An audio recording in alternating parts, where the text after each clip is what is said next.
ونسلم علی رسولہ الکریم وعلی آلہ واصحابہ اجمعین،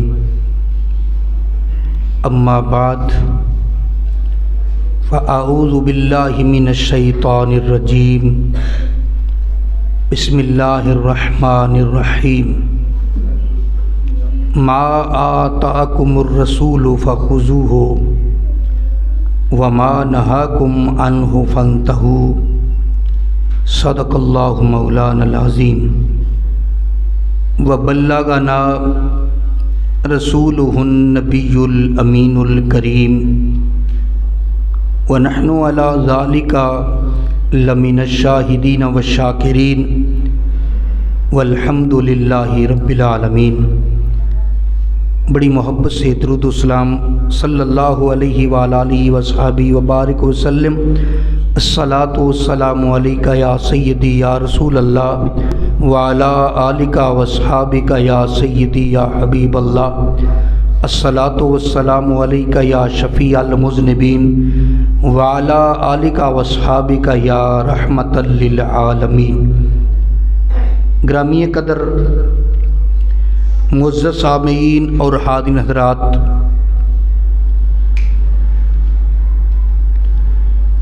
آج ہم روزانہ کے درس قرآن کے سلسلے میں حاضر ہیں۔ اللہ تعالیٰ میری اور آپ سب کی حاضری قبول فرمائے۔ کل میں نے جو باتیں کی تھی اسی کے تسلسل میں کچھ اور باتیں آج کی جائیں گی، اور اس کے بعد انشاءاللہ ہم عقائد کی طرف بھی جائیں گے اور دیگر مسائل کے حوالے سے بھی گفتگو ہوگی۔ کل میں نے عرض کیا تھا کہ 7 قسم کے لوگ وہ ہیں جن پر اللہ کی رحمت کا، اللہ کے عرش کا سایہ ہوگا، جبکہ میدان معاشر میں اور کوئی سایہ نہیں ہوگا۔ تو آج میں نبی پاک علیہ السلام کی وہ حدیث سنا رہا ہوں، یہ بھی صحیح بخاری حدیث نمبر 2766۔ نبی پاک علیہ السلام نے فرمایا، اجتنبوا السبع الموبقات، 7 تباہ کرنے والے گناہوں سے بچو۔ 7 ایسے گناہ جو آدمی کو تباہ کر دیتے ہیں، فرمایا ان سے بچو۔ قیل، صحابہ نے عرض کیا، یا رسول اللہ وما ہن، یا رسول اللہ وہ کون سے 7 گناہ ہیں جو آدمی کو تباہ کر دیتے ہیں؟ اچھا، جتنے بڑے دوست ہیں نا وہ آگے تشریف رکھیں، اگلی صفوں میں ہیں۔ یہ دوست جو پیچھے بیٹھ جاتے ہیں نا، اگلی صف میں بالکل جگہ خالی ہوتی ہے، میرے قریب تھوڑے تھوڑے آگے ہو جایا کرو، اور جگہ جو ہے نا یہ پر کر لیا کرو، یہ درمیان میں راستہ نہ چھوڑا کرو، جو درمیان میں چھوڑ، کوئی مہمان خصوصی کوئی نہیں آنا، اس لیے اب جگہ مکمل کر کے بیٹھو۔ تو کوشش کرو جو بڑے دوست ہیں زیادہ عمر والے وہ آگے بیٹھا کریں، آپ کا ویسے بھی منصب آگے بیٹھنے کا ہے۔ تو گزارش یہ ہے، صحابہ نے سوال کیا، یا رسول اللہ وما ہن، وہ 7 تباہ کرنے والی خطائیں اور گناہ کون سے ہیں؟ قال الشرک باللہ، اللہ کے ساتھ کسی کو شریک کرنا، یہ بہت بڑا گناہ ہے۔ اس پر میں مختصر تبصرہ کر دیتا ہوں، لیکن تفصیلی تبصرہ جب عقائد کی بات شروع کریں گے تو انشاءاللہ شرک پر بھی تفصیلی بات کریں گے۔ مختصر بات کر دیتا ہوں تاکہ باقی باتیں نہ رہ جائیں۔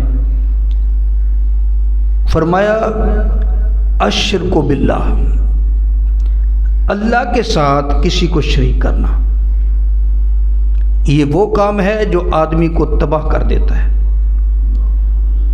اور جو آدمی اللہ کے ساتھ کسی کو شریک کرے، مشرک بن جائے، اس کی کوئی نماز قبول نہیں، اس کا کوئی روزہ قبول نہیں، اس کا کوئی حج، زکوٰۃ، سخاوت، تلاوت، کوئی شے قبول نہیں۔ یہ اتنا خطرناک گناہ ہے۔ لیکن شرک ہوتا کیا ہے، اس کی زیادہ تفصیل تو میں انشاءاللہ اس وقت کروں گا جب میں اس موضوع پر مستقل لیکچر دوں گا انشاءاللہ۔ تو مختصراً سمجھ لیں، اللہ کے ساتھ کسی کو شریک کرنے کا مطلب کیا ہے؟ ساری کائنات کو بنانے والا میرا اللہ وحدہ لا شریک ہے۔ ساری کائنات کو، ساری مخلوق کو پیدا کرنے والا میرا اللہ ہے۔ بس یوں سمجھو، ایک تو فرق یہ بھی بہت بڑا ہے، جو پیدا کرنے والا ہے اور جو پیدا ہونے والا ہے وہ برابر ہو ہی نہیں سکتے۔ جس نے پیدا کیا وہ خالق ہے، اور جس کو پیدا کیا گیا وہ مخلوق ہے۔ ساری کائنات کو پیدا کرنے والا تمام ولیوں کو، نبیوں کو، رسولوں کو، فرشتوں کو، جنت کو، دوزخ کو، زمین کو، آسمانوں کو، ہر شے کو پیدا کرنے والا ایک وحدہ لا شریک میرا اللہ ہے۔ اور اس معاملے میں اس کا کوئی معاون نہیں ہے کہ اللہ نے فلاں کے تعاون سے یہ زمین و آسمان بنائے۔ اس کی اپنی شان تو یہ ہے، اذا اراد شیئا ان یقول له کن فیکون۔ جب وہ کسی چیز کا ارادہ کرتا ہے نا کہ یہ کام کرنا ہے تو کن فرماتا ہے۔ کن، کن کا معنی کیا ہے؟ ہو جا۔ ادھر وہ کن فرماتا ہے، ادھر وہ ہو جاتا ہے۔ اس پر ایک اعتراض بھی ہے منکرین قرآن کا۔ وہ کہتے ہیں تم کہتے ہو اللہ فرماتا ہے اذا اراد شیئا ان یقول له کن فیکون، اور قرآن میں اللہ فرماتا ہے میں نے زمین و آسمان کو 6 دنوں میں بنایا۔ وہ کن سے نہیں بنے تو وہ کیوں 6 دن لگا دیے بننے کو؟ اس کے مفسرین نے کئی جواب دیے ہیں۔ ایک سادہ سا جواب جو آپ سب کو سمجھ بھی آ جائے گا وہ یہ ہے کہ اللہ کا ارادہ یہ تھا کہ 6 دن میں بنوں۔ اگر اس کا ارادہ ہوتا 1 سیکنڈ میں بنو تو 1 سیکنڈ میں ہر چیز بنتی۔ اگر اس کا ارادہ ہوتا 1 دن میں بنو تو 1 دن میں بن جاتی۔ اس نے ارادہ ہی 6 دن کا کیا تھا، اس لیے 6 دن میں بن گیا۔ بنا کن سے ہے، ہر چیز کن سے پیدا کی اس نے۔ تو شرک کے حوالے سے اللہ کا کوئی شریک نہیں، وہ ایک ہی عبادت کے لائق ہے، اس کے بغیر کوئی پوجا کے لائق نہیں، عبادت کے لائق نہیں، سجدے کے لائق نہیں۔ وہ ایک وحدہ لا شریک ہے، اور اس بات کا اعلان ہم کھلے عام کرتے ہیں۔ ہمارے تو جب بچہ پیدا ہو تو اس وقت بھی اس کے کان میں جو اذان دیتے ہیں تو کہتے نہیں اشہد ان لا الہ الا اللہ، اللہ کے بغیر کوئی الہ نہیں، کوئی عبادت کے لائق نہیں۔ ہر اذان میں کہتے ہیں اشہد ان لا الہ الا اللہ۔ اللہ، میں اس بات کی گواہی دیتا ہوں کہ اللہ کے بغیر عبادت کے لائق کوئی نہیں۔ ہر نماز کے بعد ہم کلمہ شریف کا ذکر کرتے ہیں لا الہ الا اللہ۔ اس کا مطلب کیا ہے؟ کوئی معبود نہیں مگر اللہ، اللہ کے بغیر کوئی معبود نہیں، عبادت کے لائق نہیں، پوجا کے لائق نہیں۔ ہمارے اندر کچھ لوگ کم علمی کی وجہ سے ایک لفظ بولتے ہیں پیٹ پوجا۔ ارے اللہ کے بتو پیٹ کی پوجا نہیں کی جاتی، پوجا اللہ کی ہے، پوجا پرستش صرف اللہ کی۔ ایک لفظ بولا جاتا ہے پیر پرست، ہم تو پیر پرست ہیں، یہ بہت خطرناک بات ہے۔ ہم پیر پرست نہیں ہیں، ہم خدا پرست ہیں، لیکن پیروں کی، اللہ کے ولیوں کی ہم تعظیم کرتے ہیں، اس لیے کرتے ہیں کہ اللہ نے ان کو شان دی ہے، ان کا احترام کرتے ہیں، ان کی تعظیم کرتے ہیں، اس لیے کہ اللہ نے ان کو شان دی، لیکن ان کی پوجا نہیں۔ اگر ہم نے پوجا کرنی ہوتی تو اللہ کے بعد سب سے زیادہ شان میرے مصطفیٰ کی ہے، پھر ان کی پوجا کرتے۔ ہم تو ان کی بھی پوجا نہیں کرتے۔ جب آقا علیہ الصلوۃ والسلام کا وصال پرنوار ہوا نا، صحیح بخاری میں ہے، حضرت ابو بکر صدیق رضی اللہ تعالیٰ عنہ نے خطبہ دیا تھا۔ وہ ایک یوٹیوبر ہے، آپ سبھی اس کو جانتے ہیں، جہلم کا ایک فتنہ ہے۔ وہ کہتا ہے ان میں تو یہ ہمت ہی نہیں کہ ابو بکر صدیق نے جو خطبہ دیا تھا وہ سنا دیں۔ بھئی کیوں نہیں؟ حضرت ابو بکر صدیق رضی اللہ تعالیٰ نے فرمایا تھا، لوگوں سن لو، میں یعبد محمدن ان محمدن قد مات، جو کہتا ہے، جو اللہ کے جو نبی پاک علیہ السلام کی محمدی عربی کی بات کرتا تھا وہ سن لے، میرے نبی کو موت آ چکی ہے۔ وَمَن يَعْبُدُ اللَّهَ إِنَّ اللَّهَ حَيٌّ لَا يَمُوتُ، اور جو اللہ کی بات کرتا تھا اللہ آج بھی زندہ ہے، اس کو موت نہیں ہے۔ یہ خطبہ دیا تھا حضرت ابو بکر صدیق رضی اللہ تعالیٰ عنہ نے۔ تو یہ کہنا کہ ان میں یہ بھی جرت نہیں ہے کہ ابو بکر صدیق خطبہ سنا دے، کیوں بھی ہمارے کو خلاف تھا وہ۔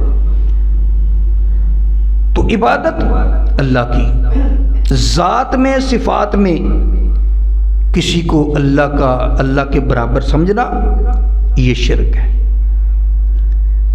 شرک کی 3 قسمیں ہیں، وہ انشاءاللہ ان کی تفصیل میں آگے جا کے عقائد کے باب میں عرض کروں گا کہ شرک فی الذات ہے، ایک شرک فی الصفات ہے، ایک شرک فی العبادت ہے۔ تو فی الحال اس بات کو یاد رکھیں کہ اللہ کے بغیر کسی کی پوجا کرنا، عبادت کرنا، یہ شرک فی العبادت ہے۔ اللہ جیسی کوئی صفت کسی میں ماننا یہ شرک فی الصفات ہے۔ اللہ کی ذات جیسی ذات کسی اور کی ماننا یہ شرک فی الذات ہے۔ ان تینوں قسموں کے شرک سے بچنا ہوگا، لیکن الحمدللہ اس کی میں وضاحت کروں گا، ہم شرک فی الذات بھی نہیں کرتے، شرک فی العبادت بھی نہیں کرتے، اور شرک فی الصفات بھی نہیں کرتے۔ جو لوگ کہتے ہیں کہ تم کرتے ہو، اصل میں وہ بیچاروں کو پتہ ہی نہیں شرک ہوتا کیا ہے، شرک کی تعریف کا نہیں پتہ، صرف نام سنا ہوا ہے کہ شرک ہے۔ میں انشاءاللہ وضاحت سے پورا لیکچر شرک پر دوں گا کہ شرک کسے کہتے ہیں، کیسے شرک بنتا ہے۔ تو بہرحال فرمایا الشرک باللہ، اللہ کے ساتھ کسی کو شریک کرنا، یہ وہ جو 7 تباہ کرنے والے گناہ ہیں ان میں سے پہلا گناہ یہ ہے۔ تو ہمیں ہر حال میں اللہ کے ساتھ کسی کو شریک کرنے سے بچنا چاہیے، اور جیسا کہ الحمدللہ ہم بچتے ہیں اور بچتے بھی رہیں گے۔ اور دوسرے نمبر پر وَقَتْلُ النَّفْسِ الَّتِي حَرَّمَ اللَّهُ إِلَّا بِالْحَقِّ، کسی شخص کو ناحق قتل کرنا، ناحق قتل کرنا، بغیر کسی وجہ کے قتل کرنا، جب کہ اس کا قتل بنتا نہ ہو، تو یہ بھی تمہیں تباہ کرنے والا گناہ ہے۔ تم کہو گے اس کا مطلب کبھی قتل کرنے کا حق بھی ہوتا ہے؟ ہاں، قتل کرنے کا حق بھی ہوتا ہے۔ ایک آدمی مرتد ہو جائے تو مرتد کی سزا کیا ہے؟ وہ واجب القتل ہے، لیکن اس کو قتل کون کرے گا؟ ایک آدمی نبی پاک علیہ السلام کی گستاخی کر دے، سیدھی گستاخی کر دے کسی بھی نبی کی، 1,24,000 نبیوں میں سے کسی نبی کی گستاخی کر دے، نعوذ باللہ ثم نعوذ باللہ، وہ گالی نکال دے، تو واجب القتل ہے وہ۔ اسی طرح یعنی اسلام کا انکار کر دے، وہ مرتد ہو جائے تو وہ واجب القتل ہے۔ دوسرا وہ آدمی جس نے کسی کو قتل کر دیا اس کے بدلے میں اس کو قتل کیا جائے گا. یہ شریعت کی حدیں ہیں. لیکن یہ قتل کرے گا کون؟ اگر ہم خود ہی قتل کرنے لگ گئے تو پھر تو نظام نہیں چلتا. جب حکومت موجود ہو، عدالتیں موجود ہوں، تو پھر ہمیں حق حاصل نہیں قانون کو ہاتھ میں لینے کا. اس آدمی کے خلاف عدالت میں کیس چلایا جائے گا. عدالت آرڈر کرے گی اور ادارے اس کو سزا دیں گے، جیسا کہ ہوتا ہے. اور کبھی کبھی قتل کرنے سے آدمی گناہ گار بھی نہیں ہوتا. وہ کون سا قتل ہے؟ ایک آدمی اپنے گھر میں موجود تھا، حدیث میں آتا ہے، ڈاکو آ گیا، چور آ گیا. اب وہ دونوں لڑ پڑے. ڈاکو اس کے مال کو لے جانے کے لیے لڑ رہا ہے اور گھر والا اپنے مال کی حفاظت کے لیے لڑ رہا ہے. اب حق پر کون ہے؟ گھر والا. تو اگر لڑتے لڑتے گھر والے نے ڈاکو کو قتل کر دیا تو وہ ڈاکو وہ ہے کہ اس کا جنازہ بھی جائز نہیں ہے. اس کا جنازہ پڑھنا بھی حرام ہے. جنازہ نہیں پڑھ سکتے آپ اس کا. اور اگر ڈاکو نے خدا نہ خواستہ گھر والے کو مار دیا تو نبی پاک علیہ السلام نے فرمایا وہ مرنے والا شہید ہے، کیونکہ وہ اپنے حق پر لڑ رہا تھا، وہ ناحق نہیں تھا. تو کسی کو ناحق قتل کرنا یہ تباہ کرنے والے گناہوں میں سے دوسرا گناہ ہے. اور نبی پاک علیہ الصلوۃ والسلام نے فرمایا وَأَكْلُ مَالَ الْيَتِيمِ. وہ قتل نفس پر میں ایک بات اور بھی کرتا جاؤں. آج کل قانون ہے 295C کا قانون موجود ہے، لیکن اس کو غلط استعمال کرنا شروع کر دیا لوگوں نے. ذاتی عداوت ہوتی ہے، کوئی ذاتی پرابلم ہوتی ہے، اس کو مذہبی رنگ دے دیتے ہیں. تو یہ بات غلط ہے. ذاتی یا سیاسی اختلاف کی بنا پر اس کو مرتد اور گستاخ رسول قرار دے کر اس کو قتل کرنا یہ روش غلط ہے. پہلے اس بات کی تصدیق کی جائے کہ کیا واقعی یہ مرتد ہے بھی کہ نہیں. اگر وہ مرتد ہے بھی تو ہم اس کو قتل نہیں کر سکتے، اس کو عدالت کے حوالے کیا جائے گا. عدالت اس کو قتل کرے گی. اور اگر کوئی گستاخ رسول آپ کے سامنے کوئی آدمی کسی اللہ کے نبی کو گالی دے، آپ نے اس کو قتل کر دیا، تو اس میں آپ قانون کی نظروں میں مجرم تو ہیں لیکن اللہ کی بارگاہ میں مجرم نہیں ہیں. یہ بات ذہن میں رکھیں. قانون چونکہ ایک نظم و ضبط ہوتا ہے، قانون کی نظر میں تو مجرم ہو، لیکن اللہ کی بارگاہ میں مجرم نہیں، کیونکہ اللہ کی بارگاہ میں اور رسول کا حکم ہی یہی ہے کہ جو گستاخ رسول ہے، جو مرتد ہے، وہ واجب القتل ہے. یہ بات ذہن میں رہے. وَأَكْلُ مَالَ الْيَتِيمِ. وَأَكْلُ مَالِ الْيَتِيمِ. کسی یتیم کا مال کھانا یہ تباہ کرنے والا گناہ ہے.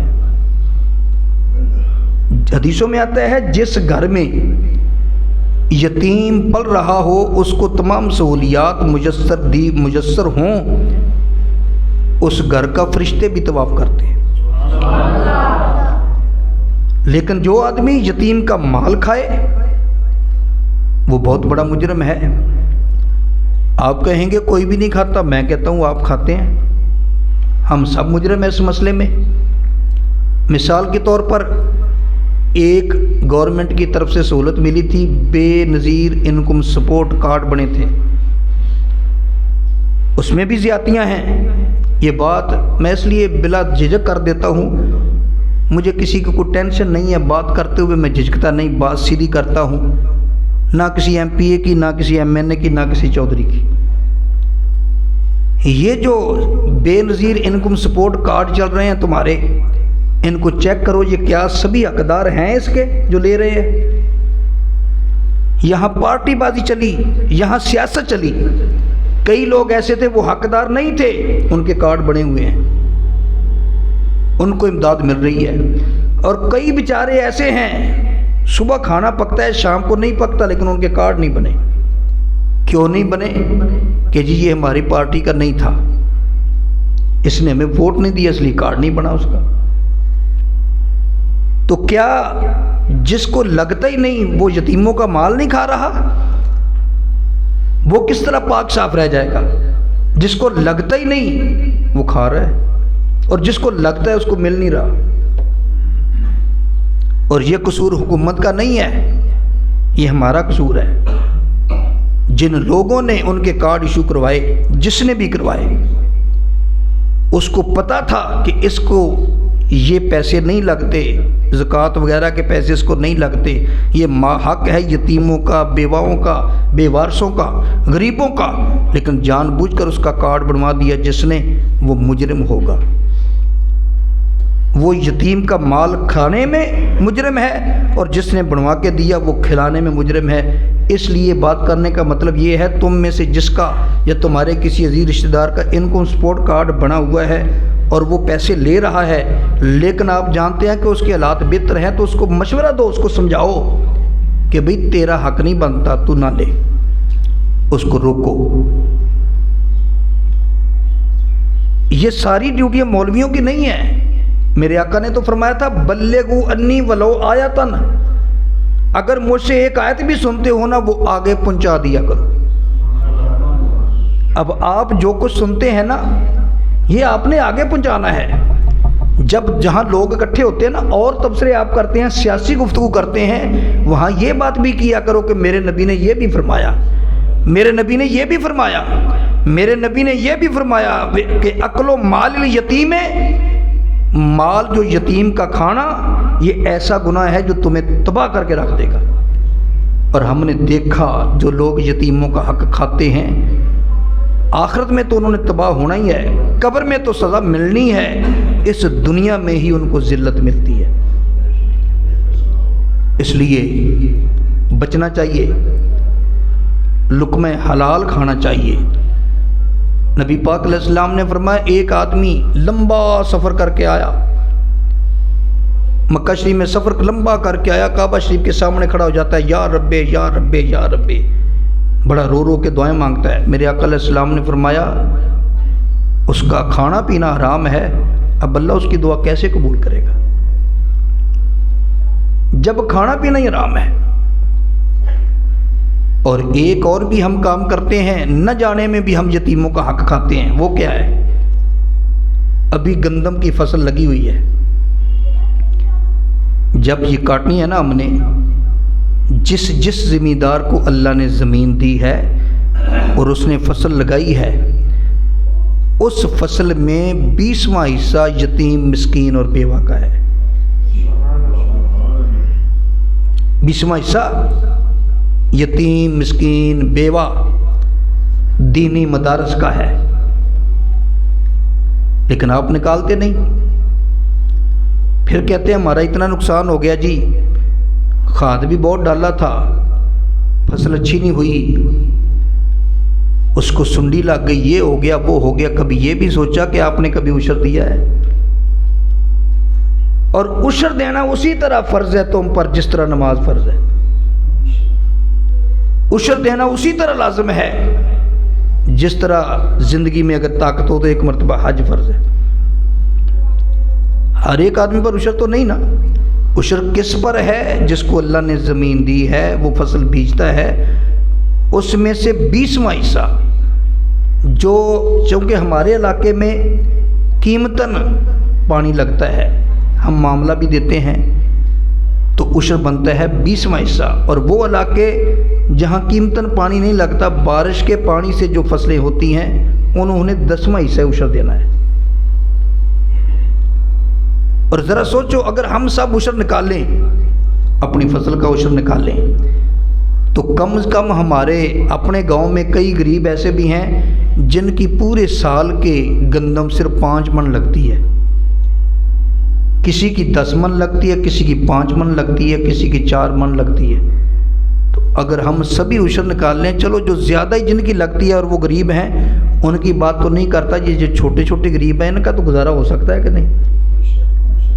جو آتا ہے حکومت کچھ نہیں کرتی، حکومت یہ ہے، حکومت وہ ہے، حکومت جو مرضی جس کی بھی آ جائے ہمیں وہ قبول نہیں ہوتی، ہم نے اس میں کیڑے نکالنے ہیں۔ کبھی اپنی طرف بھی دیکھو نا، اپنی گریبان میں بھی جا کر دیکھو ہم کیا کر رہے ہیں۔ جہاں ہمارا بس نہیں چلتا وہ الگ بات ہے، اب اسمبلی میں جا کر تو ہم بات نہیں کر سکتے، اسمبلی میں جا کر کوئی ہم قانون پاس نہیں کروا سکتے، لیکن جس بات پہ ہمارا بس چلتا ہے اس میں ہم کتنا کردار ادا کرتے ہیں۔ اب عشر دینا تمہارے اختیار میں ہے، کیوں نہیں دیتے؟ یہ تباہ کر دیتا ہے آدمی کو، یہ دنیا میں بھی تباہ کرے گا، قبر میں بھی تباہ کرے گا، حشر میں تو تباہی ہے ہی۔ اور پھر مجھے بتا، اگر تو دے دے گا 20 من گندم ہے، 1 من اس میں گندم تو نے دے دیا، 20واں حصہ گندم کا نکالنا ہے، تو اس میں کیا کمی ہو جائے گی، کیا نقصان ہو جائے گا تیرا؟ اور یاد رکھو یہ 20واں حصہ ایسے نکالنا ہے، یہ بھی ذرا سمجھ لیں۔ بعض لوگوں پتہ کیا کرتے ہیں، پہلے تھریشر والے کو بھی دے دی، کٹائی کرنے والوں کو بھی دے دی، اور بھی جو لاگی وغیرہ ہیں ان کو بھی دے دی، اس کے بعد عشر نکالتے ہیں۔ نہیں، عشر ایسے نہیں نکالنا، جتنی ٹوٹل گندم ہوئی ہے نا پہلے عشر نکالنا ہے، تھریشر والے کو بعد میں دینی ہے، گندم کی کٹائی کرنے والوں کو بعد میں دینی ہے، لاگی کو بعد میں دینی ہے، پہلے جتنی ٹوٹل گندم ہوئی ہے نا اس میں سے 20واں حصہ عشر نکالنا ہے۔ یہ بات ذہن میں رہے، خواہ دے بعد میں دیں لیکن آپ کو اس کا حساب کر لینا چاہیے کہ کتنی بنتی ہے۔ اتنی گندم اگر ہر کوئی نکالے تو کتنے غریب رہ جائیں گے جن کے پاس گندم نہیں ہے، لیکن ہم لوگ نکالتے نہیں، عشر دیتے نہیں۔ وہ جی حکومت کچھ نہیں دیتی، تم کیا دیتے ہو بھی؟ جو تم دے سکتے ہو وہ تو دو، تم عشر نہیں دیتے، اور قیامت کے دن اس کا جواب دینا ہوگا۔ تم عشر نہیں دیتے اس لیے گندم کم ہو جائے گی، میں نے بیچنی ہے، پیسے کم آئیں گے، وہی پیسے میری اولاد کے کام آئیں گے، یوں ہی تیری بھوک نکل گئی، یوں ہی تیری روح نکل گئی، تو وہ پیسے کدھر جائیں گے؟ اب تو سارے گھر والوں کا، سارے خاندان کا فائدہ سوچ رہا ہے، لیکن قبر میں تجھے اکیلے کو سزا ملنی ہے اس کام کی، دوسرے خاندان والوں نے وہاں تیرے ساتھ نہیں جانا، اور قیامت کے دن بھی تجھے اکیلے کو سزا ملنی ہے۔ جو نہیں نکالتا عشر، جو غلط کام کرتا ہے، باقی خاندان فائدہ سبھی اٹھائیں گے، سزا تجھے ملے گی، کیونکہ گھر میں حکومت تیری ہے۔ ہم حکمرانوں پہ اعتراض کرنا بہت جانتے ہیں، چگلی ہم بدخوئی اور غیبت بڑے طریقے سے حکمرانوں کی کرتے ہیں، کبھی ہم نے یہ نہیں سوچا ہم سے اپنا گھر نہیں چلتا، اتنا ملک وہ کیسے چلائیں گے؟ اور جس ملک میں ہم جیسے لوگ رہتے ہوں، جنہوں نے کوئی کام سیدھا نہیں کرنا، عشر نہیں دینا، زکوٰۃ نہیں دینی، نماز نہیں پڑھنی، اللہ کے نام پہ خرچ کرنا ہم جرم سمجھتے ہیں۔ ابھی تجربہ کر لیں، ابھی قریب ہی، اب تو رمضان ہے، ویسے تو لوگ رمضان میں بھی نہیں ٹلتے، وہ ناچنے والی عورتیں ہوتی ہیں تو اس پر لوگ ہزار روپے کے نوٹ پھینک رہے ہیں۔ ابھی کوئی بیوہ آ جائے اللہ کے نام پر مانگے تو 50 روپے دیں گے اس کو۔ ارے کسی کے اوپر پیسے پھینکنا اور چیز ہے، اللہ کے نام پر کسی کی مدد کرنا یہ اور چیز ہے، اور فائدہ دینے والی چیز یہ ہے کہ اللہ کے نام پر دو۔ اور فرمایا وَأَكْلُ الرِّبَا، اس سے اگلا یعنی 5واں تباہ کرنے والا گناہ کیا ہے؟ سود کھانا۔ کبھی ہم نے سوچا ہم کتنا سود کھاتے ہیں؟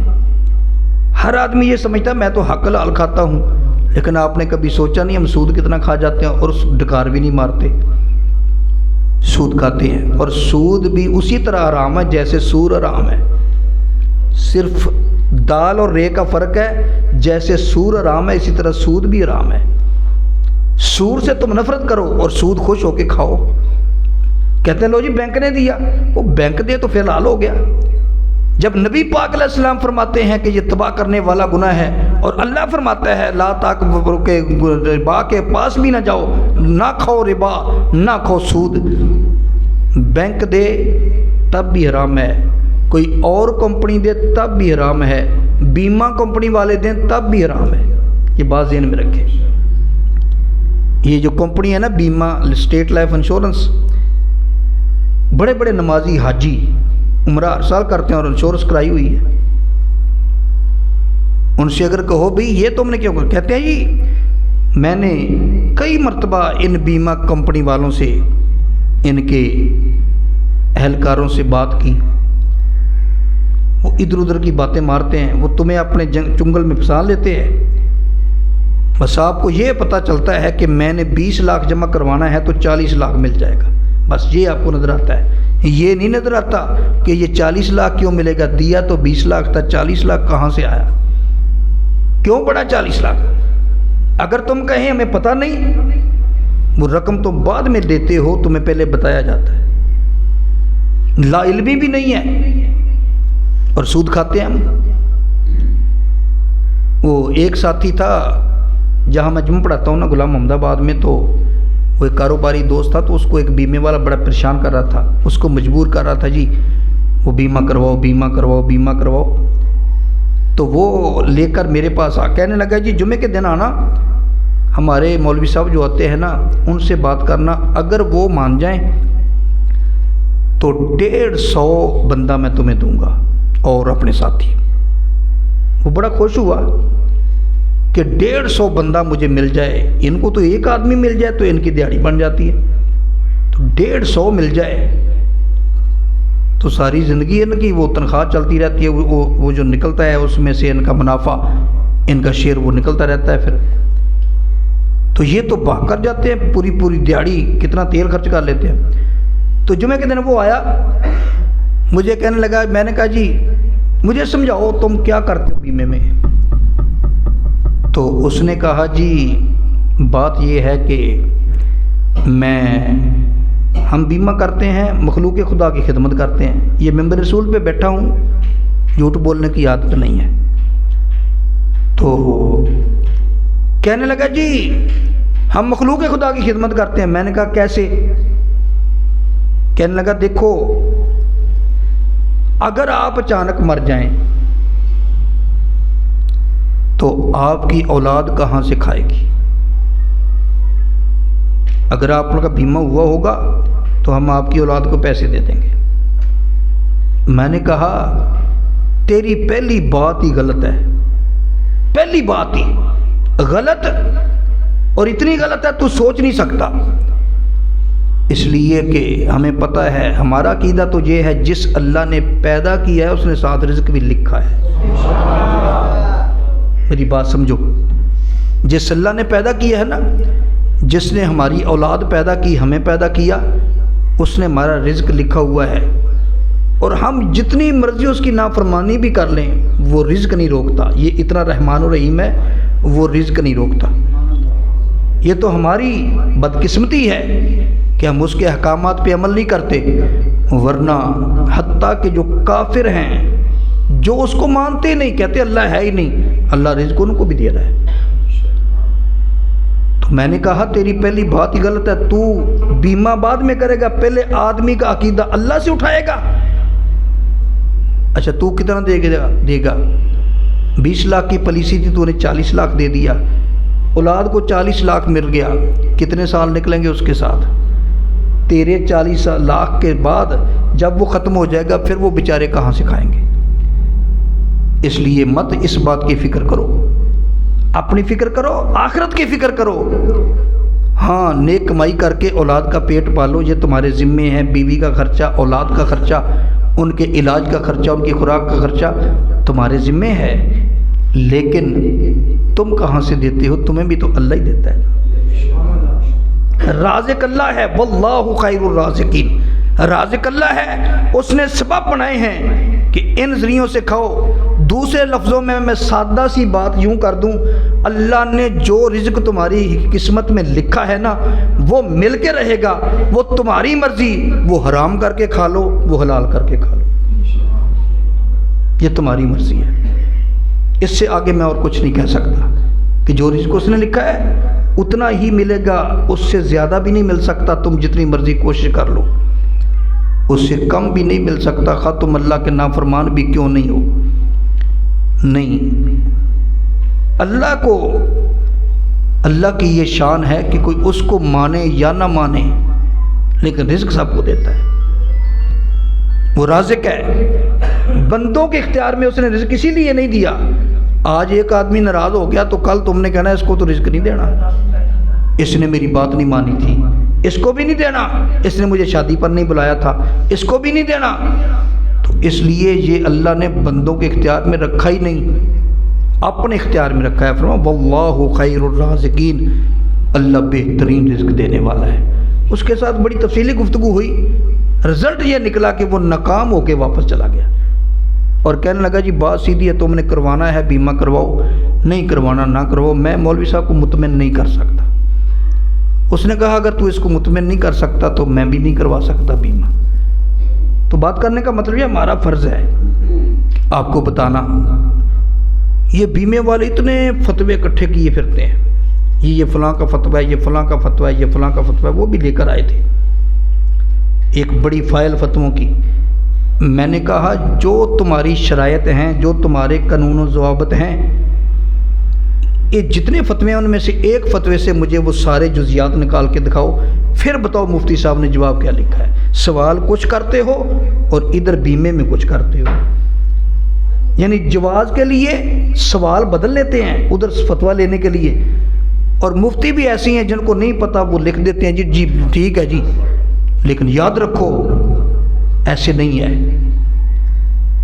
اگر کسی مفتی نے غلط فتویٰ دیا تو قیامت کے دن وہ بھی پکڑا جائے گا، کیونکہ گناہ کی حمایت کرنے والا بھی گناہ گار ہوگا۔ بعد میں وہ بیمے والے ساتھی مجھے ملے، انہوں نے بڑی آفر کی، اس نے کہا تم ایک مرتبہ کہہ دو حلال ہے جائز ہے، تمہارا حصہ بھی پہنچ جایا کرے گا۔ اب کس کو پیسے اچھے نہیں لگتے؟ گھر بیٹھے ہی آدمی کو بھاری رقم ملتی رہے تو کس کا نہیں جی چاہتا کہ، لیکن ہم کہتے ہیں ہم ایسی رقم پر تھوکتے بھی نہیں جو اللہ رسول کی ناراضگی میں ملے، ایسی رقم کی ضرورت نہیں ہے، ایسی رقم جمع کرنا اپنے آپ کو عذاب میں ڈالنا ہے۔ فرمایا اس کے بعد میدان جہاد سے بھاگ جانا، ایک آدمی جہاد میں گیا ہی نہیں وہ الگ بات ہے، لیکن جہاد میں چلا گیا، اب لڑائی شروع ہو گئی تو میدان جہاد سے بھاگنا یہ تمہیں تباہی میں ڈال دے گا۔ اور جو ساتویں بات میرے آقا علیہ السلام نے کی ہے وہ بڑی خطرناک ہے ہمارے لیے، وَقَذْفُ الْمُحْصَنَاتِ الْمُؤْمِنَاتِ الْغَافِلَاتِ، پاک دامن بولی بالی عورتوں پر تہمت لگانا۔ اور یہ بات ہمارے اندر 80% ہے، 80%۔ ایک عورت وہ بیچاری بالکل پاک صاف ہے، وہ اکیلی یہاں سے گزر جائے تو آپ نے دیکھا یہ فلاں جگہ سے آ رہی ہوگی، فلاں سے آ رہی ہوگی۔ اللہ فرماتا ان بعد الظن اسم، یہ بعض گمان کرنا بھی گناہ ہو جاتا ہے، تو خواہ خود ہی فیصلہ کر لینا اپنے ذہن سے، یہ ایسی ہے یہ ایسی ہے۔ ایک ہے صرف اپنے ذہن میں سوچنا، ہم تو اس کی تبلیغ شروع کر دیتے ہیں، یہ ایسی ہے یہ ایسی ہے۔ یہ اتنا نازک معاملہ ہے کہ کسی کا زنا بھی ثابت کرنا ہو تو باقی مقدموں میں 2 گواہ ہیں، اس میں 4 گواہ رکھے گئے ہیں، 4 گواہ بھی چشمدید جو اس بات کی گواہی دیں کہ ہم نے آنکھوں سے دیکھا ہے، سنا نہیں ہے۔ تو 4 گواہ والا معاملہ اللہ نے اس معاملے کو اتنا نازک کر دیا، تو ہمارے اندر کوئی شرم حیا ہی نہیں اور جا رہی ہے تو خام خواہ یہ چلتی کیسے ہے، یہ کہاں سے آئی ہوگی؟ ارے تیرے گھر میں بیٹیاں نہیں ہیں، تیری مشیرہ نہیں ہے، اللہ نے تجھے نہیں بیٹی دی، تیرے اولاد نہیں ہے، تیرے بھائی کی اولاد نہیں ہے، تیرے عزیز و اقارب کے اولاد نہیں ہے، بچیاں نہیں ہیں۔ جو تیری بچی ہو وہ جنت کی حور ہے۔ کسی کی بیٹی کے بارے میں طرح طرح کی باتیں کرنا، میرے آقا علیہ السلام نے فرمایا وہ جو 7 کام تباہی میں ڈالتے ہیں ان میں ایک گناہ یہ بھی ہے۔ اور کبھی آپ نے اپنے آپ کو چیک کرنا ہو کہ میرے اندر کتنا دین ہے، میں کتنا مومن ہوں، تو اپنی بیٹی کو سکول چھوڑنے جب تم جاتے ہو، وہاں اوروں کی بیٹیاں بھی ہوتی ہیں، اگر کسی کے بارے میں تیرے دل میں غلط خیال آ جائے تو سمجھ لو تو اوپر اوپر سے مومن ہے، اندر سے تو بے ایمان ہے، اندر سے تیرا کھاتا کوئی نہیں۔ ہاں تجھے سمجھنا چاہیے تھا جس طرح یہ میری بیٹی ہے یہ بھی کسی کی بیٹی ہے۔ جب تک نظریہ یہ نہیں بنے گا تو پاک صاف نہیں ہو سکتا۔ اس طرح پاکی نہیں ہے، اس طرح پاک صاف تو نہیں ہے۔ تو اس لیے